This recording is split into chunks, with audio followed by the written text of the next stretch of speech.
सबसे पहले जो है जो टॉपिक है वो है नीड ऑफ क्लासिफिकेशन। क्लासिफिकेशन की क्या जरूरत थी, ठीक है, नीड ऑफ क्लासिफिकेशन। तो चूंकि एलिमेंट की संख्या धीरे धीरे डिस्कवरी इनकी बढ़ती चली जा रही थी। शुरुआत में क्या था, 1800 सेंचुरी तक आपके पास सिर्फ 31 एलिमेंट थे, किताब देखिएगा। उसके बाद जो है एलिमेंट की संख्या लगभग जो है डबल हो गई, 63। और फिर at present what is the number of element discovered in NCERT, it is written as 114, but actually all the slots in periodic table is completed and we can say that is the 118, ठीक है। तो इस प्रकार हम देख सकते हैं कि लगभग 118 एलिमेंट जो है पीरियोडिक टेबल में क्या है, भरे जा चुके हैं, जिसमें से 94 आपके नेचुरल ऑकरिंग होते हैं और 24 क्या है, मैन मेड है, ठीक। उसके बाद जो है तो अब एक एक एलिमेंट का पर्टिकुलर प्रॉपर्टी पढ़ना और फिर उन्हें एक तैयार रखना, ये बहुत मुश्किल, एक चैलेंजिंग टास्क हो सकता था। तो इस वजह से साइंटिस्ट ने क्या किया कि एक जो सिमिलर प्रॉपर्टीज के एलिमेंट थे उनको एक साथ रखना शुरू किया, ठीक है। तो यह नीड ऑफ क्लासिफिकेशन था कि हम लोग क्या किए कि जो सिमिलर प्रॉपर्टीज के एलिमेंट है उनको एक साथ पढ़ने के लिए, उनका एक साथ अंडरस्टैंडिंग डेवलपमेंट करने के लिए एक ग्रुप में रख लिया, ठीक। तो this is the need of classification and the next topic is genesis of periodic classification. Genesis means what is the genesis of periodic classification? Genesis का मतलब यह होगा कि जो आज मॉडर्न पीरियोडिक टेबल है हमारे पास, तो यह जो है किस क्रम से आया। तो ऐसे तो एकाएक तो आ नहीं गया कि सीधे मॉडर्न पीरियोडिक टेबल बन गया, 7 पीरियड हो गए, उसके बाद जो है 18 ग्रुप हो गया। तो कई साइंटिस्ट ने अपना अपना पीरियोडिक टेबल दिया, तो उन्हीं का जो है हम लोग पढ़ेंगे। दो तीन हमारे किताब में दिया गया है, उसको पढ़ लेते हैं और फिर मॉडर्न पे आएंगे, ठीक। सबसे पहला जो हम लोग देखेंगे रूल, उसमें आएगा Dobereiner's triad rule given in 1817, ठीक है। इन्होंने क्या किया, इन्होंने 3 एलिमेंट का एक ग्रुप बना लिया, जिन्हें हम लोग क्या कहते हैं, ट्रायड्स कहते हैं। और उसमें जो पहला और तीसरा वाला के एटॉमिक वेट का एवरेज जो है मिडिल वाला हो जाता है, ठीक है। तो आप कह सकते हो कि ही क्लासिफाइड या group 3 elements known as triads in which the mass of atomic weight of middle element is the average of first and third। तो ये सीधे सीधे हो जाएगा, डॉबरनियर्स का ट्रायड रूल हो जाएगा, ठीक है। तो इसको लिख लेते हैं, आप लोग लिख लीजिए इसको। He made group of 3 elements in which atomic weight, लिख लेना इसको पूरा, atomic weight of middle element is average of first and third element। Clear कि फर्स्ट और थर्ड एलिमेंट का जो एवरेज होगा वो बीच वाले का एटॉमिक वेट हो जाएगा। जैसे आपके पास एक ट्रायड है, एनसीईआरटी में गिवन है, लिथियम है, सोडियम है, पोटेशियम है। आप तीनों का देख लीजिए, यहां पर पोटेशियम का होता है एटॉमिक वेट 39 होता है और इसका होता है 7, ठीक। और अगर इन दोनों का एवरेज करते हैं तो कितना हो जाएगा, 7 + 39 डिवाइडेड बाई 2, ये हो जाएगा आपका 46 divided by 2 and that is 23। और कितना होता है इसका मास, 23 ही होता है। तो आप कह सकते हैं कि डॉबरनियर ट्रायड्स यहां पर वर्क कर रहा है। ऐसे ही जो है अगला एग्जांपल क्या दिया हुआ है, अगला एग्जांपल दिया गया है chlorine, bromine, iodine.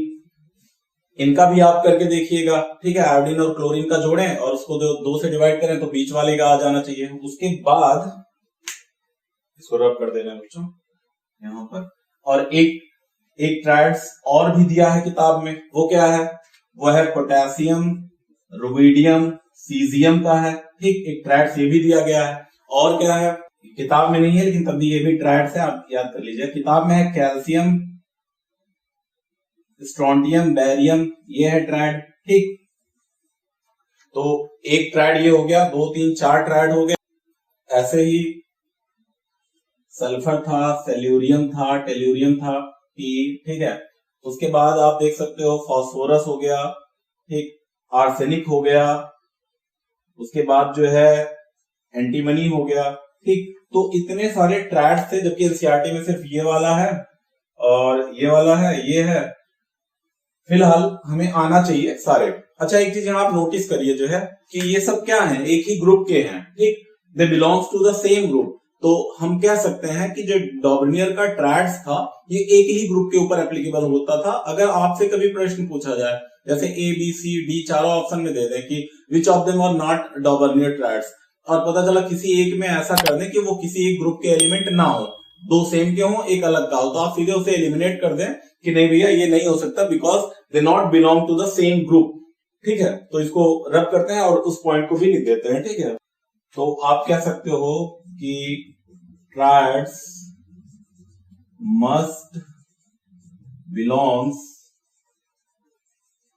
To same group, same group, एक ही ग्रुप के होने चाहिए ट्रायड्स को। ठीक है, आप यहां से भी देख सकते हो, एलिमिनेट कर लीजिएगा। उसके बाद हम आते हैं इनके लिमिटेशन पे, क्या क्या कमियां थी। ठीक, इसको रब कर दे रहे हैं, आप लोग लिख लीजिएगा। तो लिमिटेशन पे आते हैं।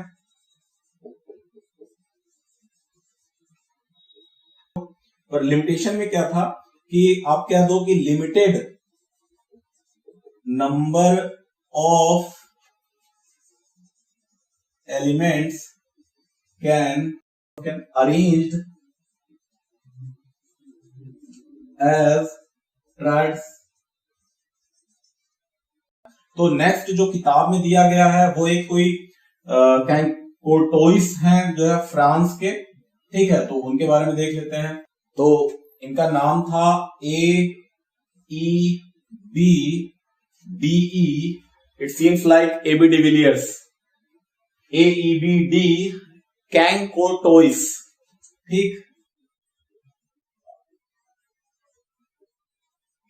ठीक, ये एक्चुअली एक फ्रेंच जियोलॉजिस्ट थे,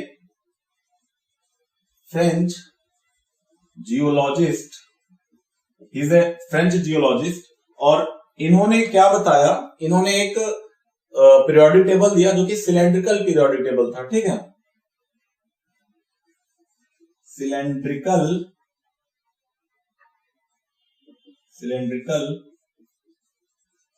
पीरियोडिक टेबल। ठीक, तो अगर मान लो कभी कोई पूछता है who gave the cylindrical periodic table, तो आप कह सकते हो कि AEBD कैंकोटोइस, याद रखने के लिए AB डिविलियर्स, उनका बल्ला भी cylindrical.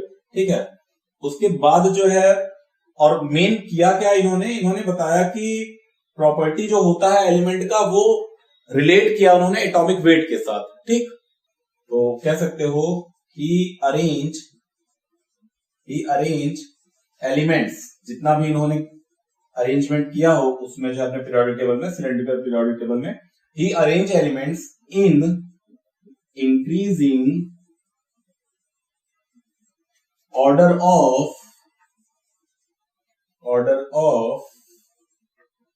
Atomic weight, atomic weight के ऑर्डर में इन्होंने अरेंज किया। तो मान लो आप कह सकते हो कि अभी जो है जितने भी लोग आपको मिलेंगे, इनके बाद जो आएंगे, ठीक है, लॉथर मेयर आएंगे और दिमित्री मेंडलीव आएंगे, तो उन्होंने सब ने जो है एटॉमिक वेट से ही रिसर्च किया, और फाइनली जो हुआ वो क्या हुआ, वो हुआ एटॉमिक नंबर पे अकॉर्डिंग। ठीक है, जो मोसले ने दिया। तो चलते हैं, इनको आप जानकारी के लिए रखे रहिए दिमाग में, प्रश्न वगैरह कहीं पे पूछा जा सकता है, क्योंकि एनसीईआरटी में भी है, इस वजह से सीबीएसई के एग्जाम में भी पूछ सकते हैं।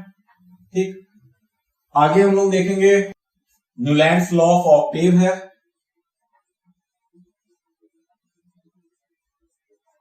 न्यूलैंड्स लॉ, ज्यादा ही डब्ल्यू नहीं लिख दिया, न्यूलैंड्स लॉ ऑफ ऑक्टेव। ठीक, इन्होंने क्या बताया, आप पहले भी पढ़ चुके होंगे 10th में, न्यूलैंड्स लॉ ऑफ ऑक्टेव।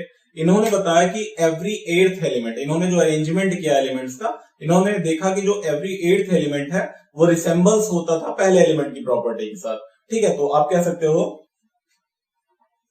कि arranged elements in increasing order of atomic wait. अब देखिए सब लोग जो है he arrange element in increasing order of atomic weight and find that every eighth element have HAVE have same बोलने चल रहा था तो मिल गया, have same property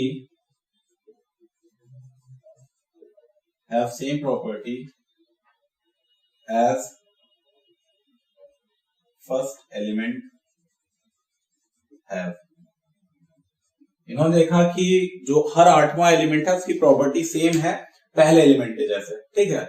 तो इनका एक्चुअली एक जो भारतीय संगीत में सारे गामा पा धा नी सा, या आप कह सकते हो म्यूजिकल नोट्स होता है, तो उसको भी आप इससे कंपेयर किया जा सकता है कि सा रे गा मा पा धा नी सा। तो आप देखिए यहां पर 1 2 3 4 5 6 7 8, तो ये आपका 8th एलिमेंट और फर्स्ट एलिमेंट सा सा।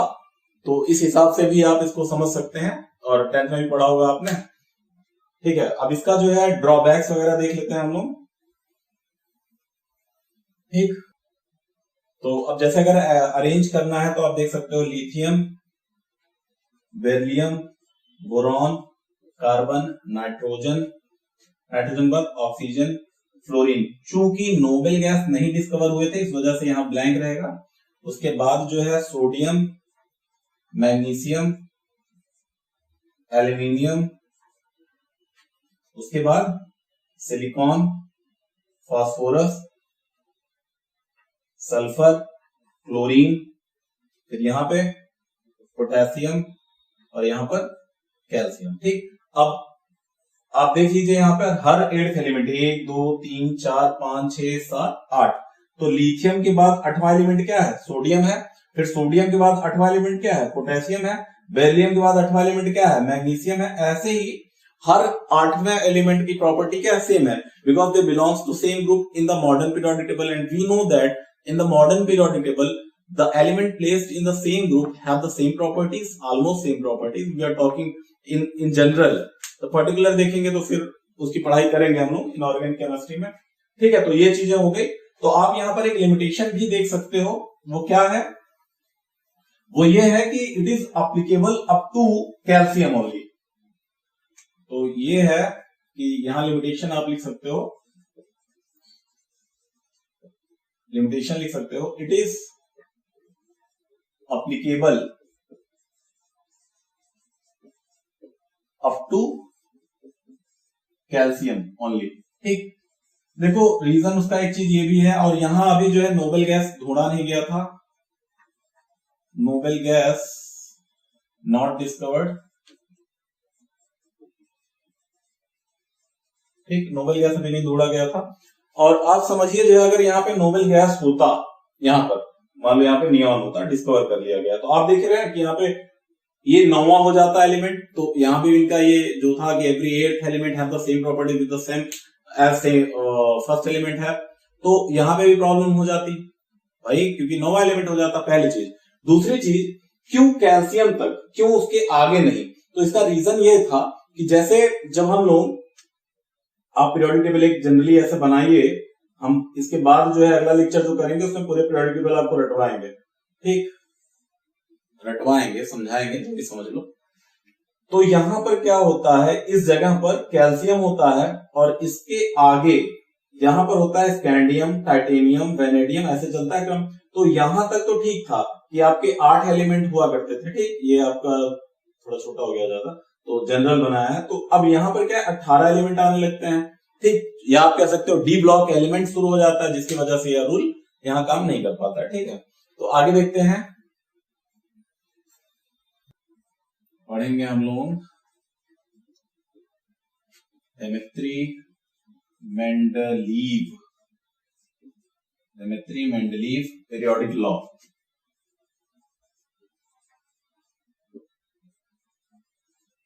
बच्चों एनसीईआरटी में along with डेमेट्री मेंडलीव एक नाम और बराबर चल रहा है, जिनका इंपॉर्टेंस बहुत ज्यादा है, लॉथर मेयर कर्व पढ़ेंगे, ठीक है। वो चूंकि सिलेबस में इतना नहीं है, पर आप बेसिकली जान लो क्या था लॉथर मेयर कर्व।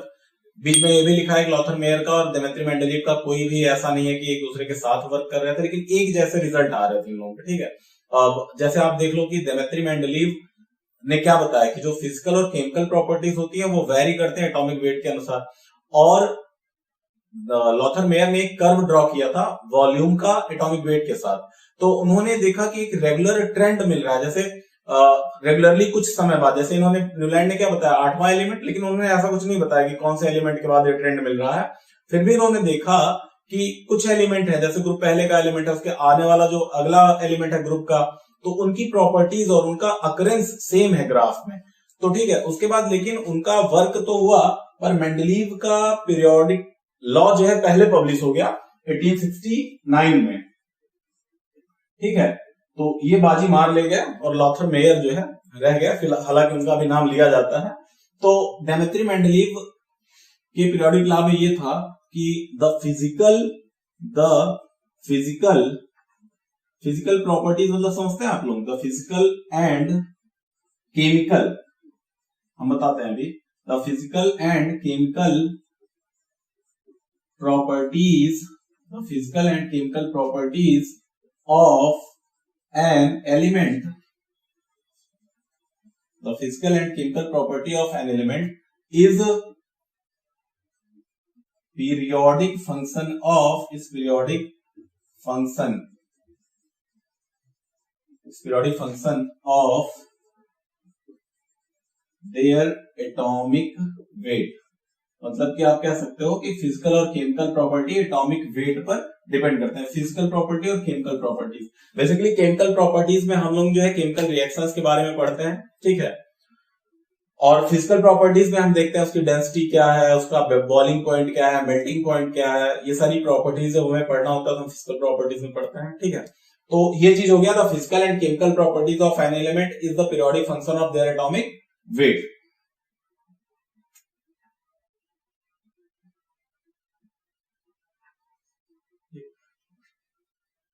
अब जो है इनके लिमिटेशन की बात करें अगर,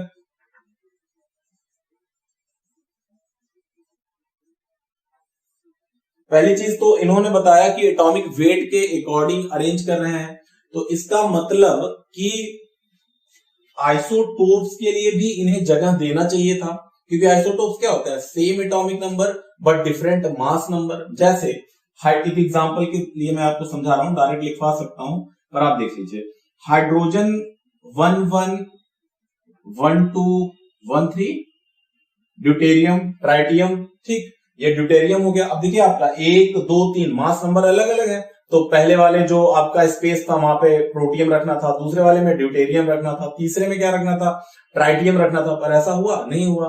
तो आप इस वजह से कह सकते हैं no separate places for isotopes. अब जैसे बच्चे सोच रहे होंगे कि यार आइसोटोप्स के लिए कहां सेपरेट प्लेस होता है, पर आप मॉडर्न पीरियोडिक टेबल को दिमाग में रख के ना सोचिए, क्योंकि इन्होंने कहा था कि फिजिकल और केमिकल प्रॉपर्टी पीरियोडिक फंक्शन होता है एटॉमिक वेट का, और आइसोटोप्स एटॉमिक वेट के अकॉर्डिंग अंतर होता है उनका एटॉमिक वेट के अनुसार, तो इस वजह से यहां पर इनका ये ड्रॉबैक है।